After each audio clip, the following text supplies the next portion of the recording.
Bonjour à tous, ici David. Je suis encore ravi de vous parler ce matin. Aujourd'hui, on va parler de Jésus. De dire que Jésus, c'est le prince de la paix. Avant de commencer, on va d'abord exploiter quelques passages dans la Bible. Je vais commencer avec Ésaïe, au chapitre 9.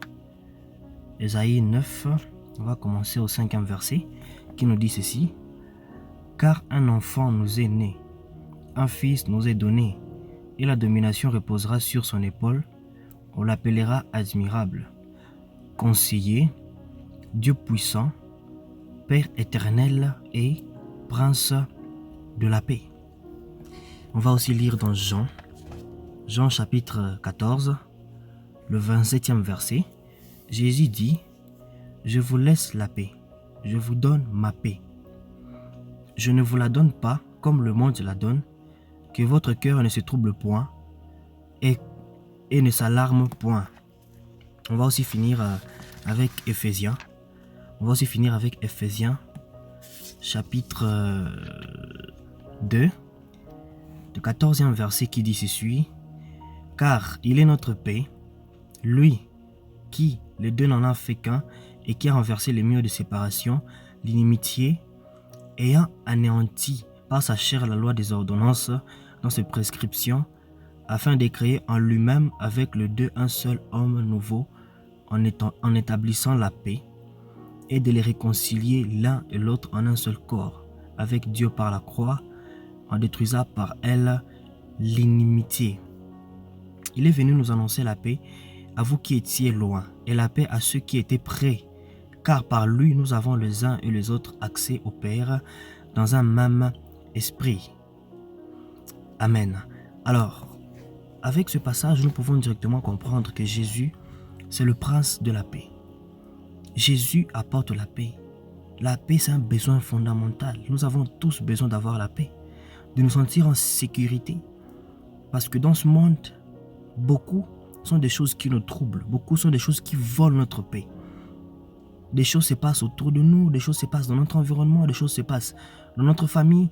Parfois même, nous nous culpabilisons pour ce que nous avons fait. Et cela arrache notre paix intérieure, notre sentiment de sécurité intérieure.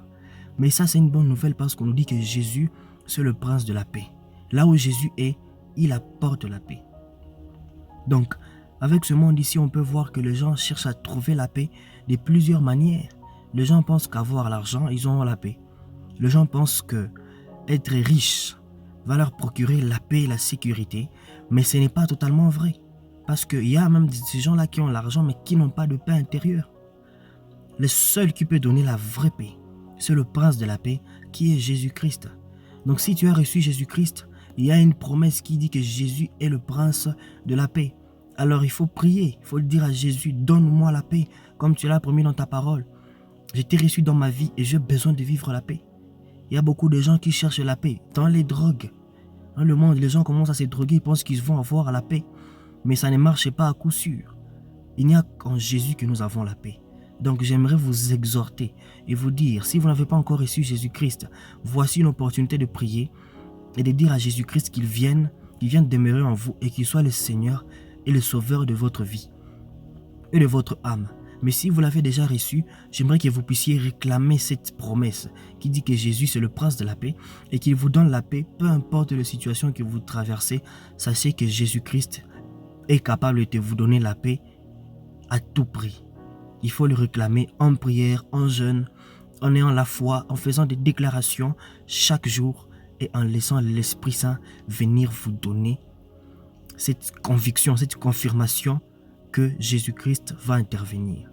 J'espère que ce message a béni quelqu'un, j'espère que ce message a vraiment touché quelqu'un et que Dieu vous bénisse et que la paix de Jésus-Christ soit avec nous tous.